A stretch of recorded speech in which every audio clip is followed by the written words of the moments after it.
Iblis itu adalah dari bangsa jin. Surat apa itu? Surat Al-Kahfi. Bukan menentang dari jin lalu langsung di surat Al-Jin. Di surat Al-Kahfi Allah sampaikan bahwa iblis itu sebenarnya adalah asalnya bangsa jin yang sangat soleh dan taat. Dia sangat soleh, betul-betul soleh, taat. Tidak ada dosa yang dilarang Allah yang tidak mereka kerjakan. Hobi menumpahkan darah di mana-mana, membuat kerusakan di muka bumi. Lalu Allah Subhanahu wa Ta'ala utus para nabi-nabi, malah dibantainya nabi-nabi. Nabi-nabi dari bangsa jin juga ya, dibantai oleh mereka, dibunuh oleh mereka. Sampai pada limit terakhir Allah perintahkan seluruh malaikat bala tentara tempur dari langit turun ke bumi, habisi seluruh jin yang ada. Bumi akan diganti dengan penghuni baru. Ya, bangsa jin sudah out of order. Ya, sudah nggak layak lagi untuk menjadi pemimpin dan pemakmur bumi. Disuruh malaikat-malaikat turun, malaikat-malaikat tempur. Walillahi junudus samawati. Allah memiliki bala tentara di langit, disuruh turun untuk ngabisin bangsa jin. Tahu enggak Bapak Ibu, siapa yang diangkat oleh Allah menjadi panglima perang? Namanya waktu itu belum iblis ya, namanya ketika itu masih Azazil. Ini ada dalam kitab tafsir Al-Hafiz Ibnu Katsir ya. Namanya saat itu masih bernama Azazil. Jangan kasih nama anaknya Azazil nanti.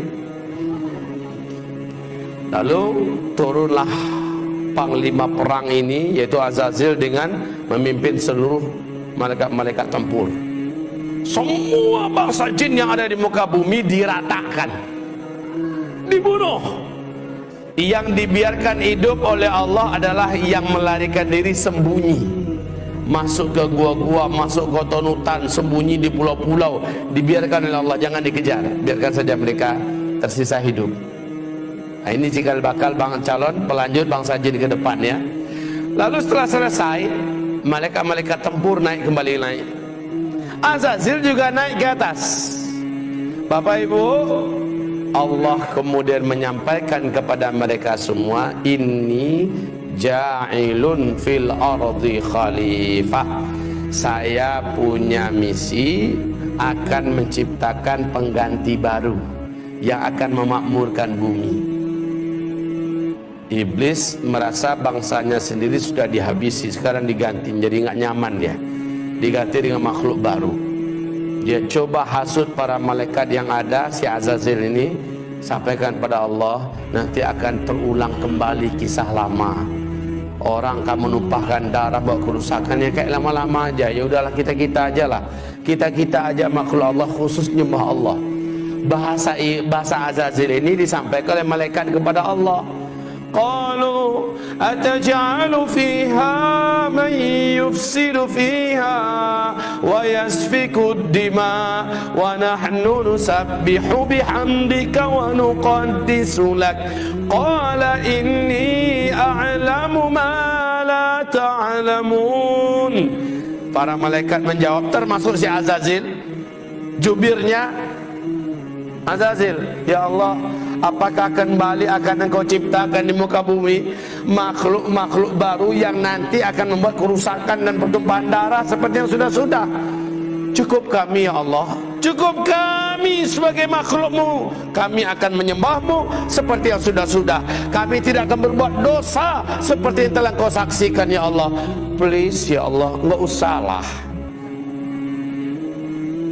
Lalu apa kata Allah? Inni a'lamu ma la ta'lamun. Saya ini sudah punya strategi dan rencana yang kalian tidak tahu.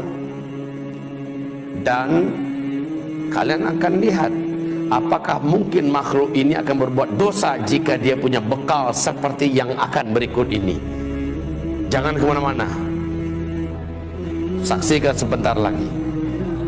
Dengan kun fayakun Adam pun tercipta. Dan iblis tahu, Azazil ini tahu dari apa Adam diciptakan. Seluruh mereka tahu dari tanah liat, saripati tanah liat. Tanah liat itu di bawah. Ya biasa posisinya dalam tanah, diinjak-injak dan agak sedikit bau. Lalu setelah jadi kun fayakun, Allah masukkan chips, ibarat kita bahasa sekarangnya, yang lengkap dengan informasi-informasi yang tidak diketahui seluruh malaikat. Lengkap pengetahuannya tentang berkaitan dengan tauhid dan akidah, tentang perintah dan larangan, lengkap semuanya tahu. Apa itu cahaya, unsur-unsur cahaya, tahu Adam. Apa itu angin, ada apa bagian angin, segala macam manfaat dan mudarat angin. Dan apa itu malam, apa itu siang, apa itu bobot, semuanya lengkap. Sehingga ketika selesai diuji. Lalu Allah bertanya, malaikat-malaikat, sini kumpul kalian. Kamu juga Zil, sini Zil, Azazil. Ya, sini Zil. Saya mau uji kalian semua. Coba hadapi orang macam ini, makhluk baruku. Adam diuji, kalah semua, tumbang semuanya.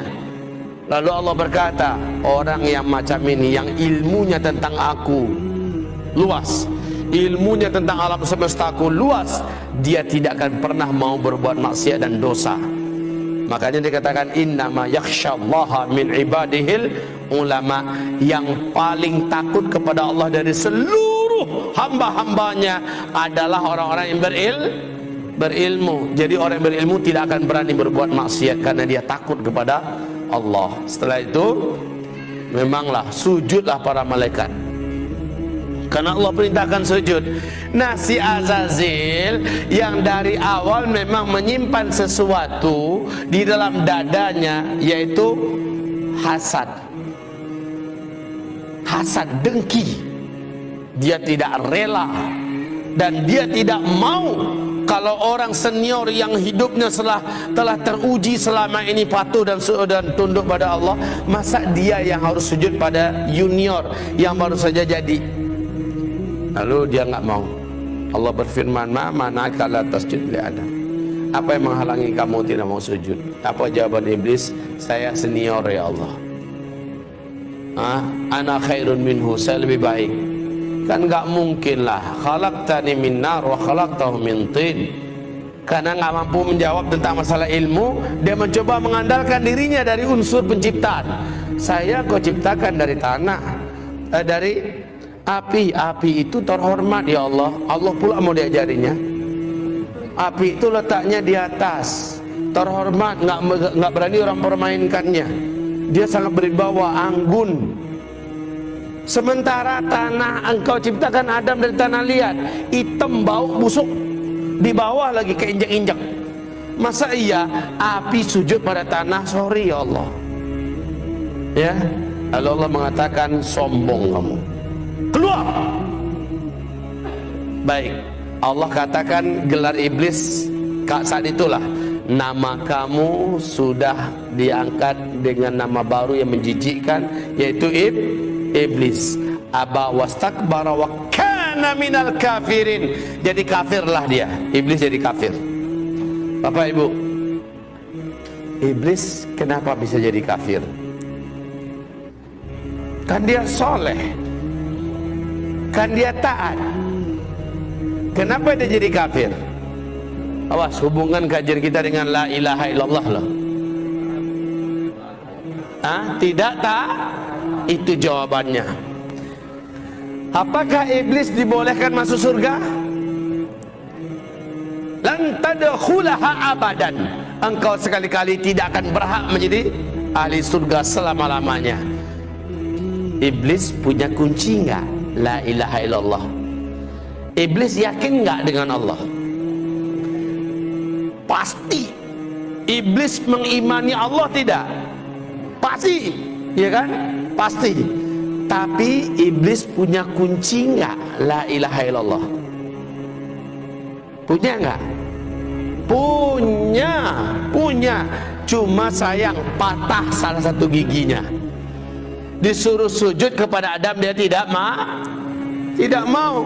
Bukankah salah satu gigi daripada gigi-gigi la ilaha illallah adalah wajib mengikuti perintah-perintah Allah dan mentaati larang-larang Allah? Wajib. Iblis di situ nggak mau. Sujud kepada Adam itu nggak mau dia. Satu saja syahadat Allah yang ditolaknya menjadikan dia dikatakan Allah kafir. Awas. Ini zaman banyak nggak orang menolak ayat-ayat Allah. Ini zaman banyak tidak orang menolak syariat Allah. Banyak. Ini zaman banyak tidak ulama-ulama kiai-kiai yang berani-beranian melecehkan, menghina, menyudutkan ayat-ayat Allah. Banyak tidak? Banyak. Nasib orang itu bagaimana menurut Allah? Sama enggak dengan iblis? Buka surat Muhammad ayat 8 ayat 9. Surah 47 ayat 8 ayat 9. Allah katakan dalam ayat itu, siapa yang membenci satu saja di antara ayat Allah, kafir dia. Satu saja ayat Allah dia benci, dia tolak, dia musuhi, kafir dia. Kayak iblis. Iblis satu saja perintah Allah ditolaknya, maka iblis menjadi kafir.